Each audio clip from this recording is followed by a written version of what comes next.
I wanted to solve the problem where I simply want to buy the cute outfits in your photo. And when was this approximately? That was 2014 January. Okay. And then at that time I didn't even go this such a big step to use like computer vision technology, because at that moment I don't even know if that technology is mature enough. Like can a robot even identify what people are wearing, you know?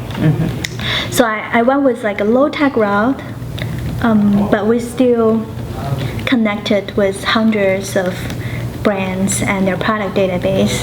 So we simply encourage fashion bloggers, for example, themselves to post their own photos and tag what they're wearing on the photo manually. Basically, like you type a few keywords, if it's just like a stripe, you know, summer dress, and then we pull out all the database, be like, hey, here's the words that match the keywords, and they can pick the right item from our database on top of the photo. So other people, when they see the photo, they can buy directly. So that's our initial approach.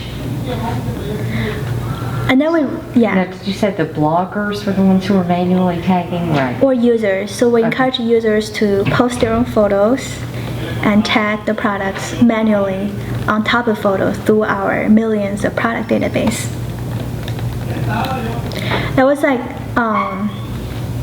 so we tried that for about 6 months, and we realized that we're targeting too small of a demographic.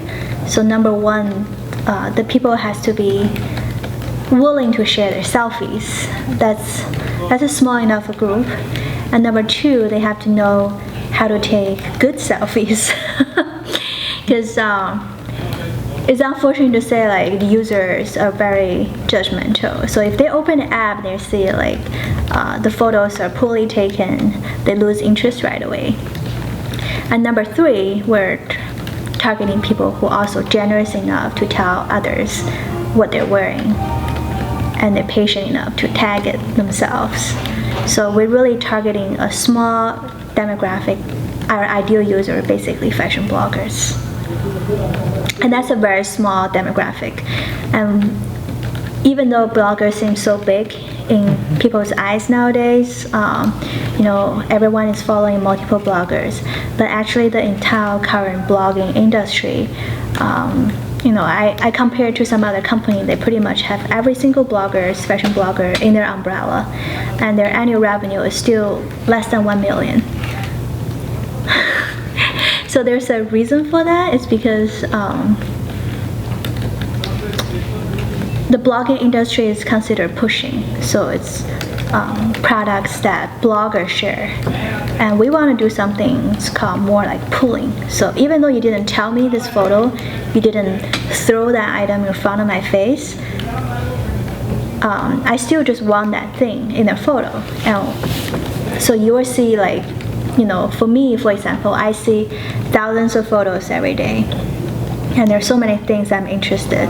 Maybe 100 of them are tagged by some fashion bloggers. I'm probably not interested in any one of them.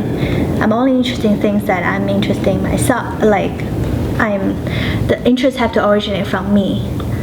So that's like pulling. So if we see any photo that catches your eyes, we want people to be able to buy that right away, even though if the blogger tagged it or not.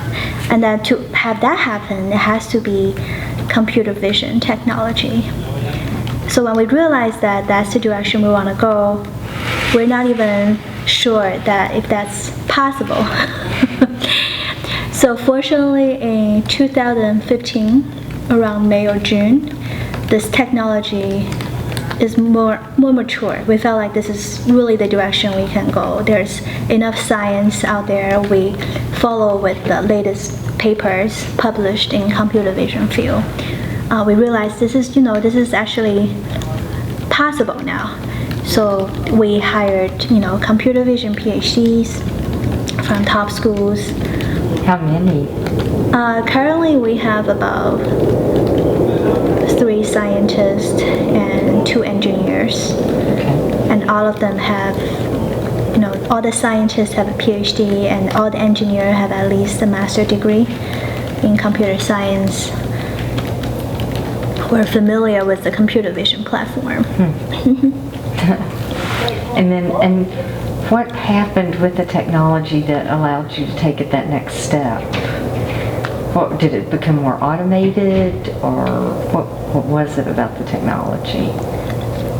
So there's scientists have developed very interesting algorithm that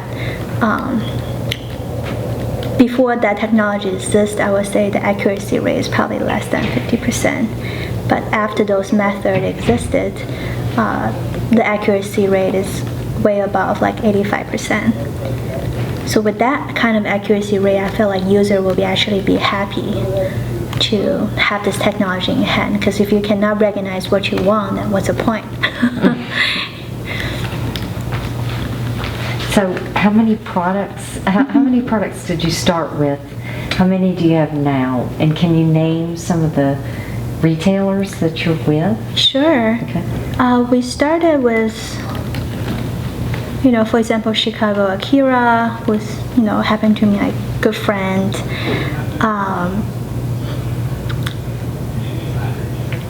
And we had like at the highest peak, we have 40 million products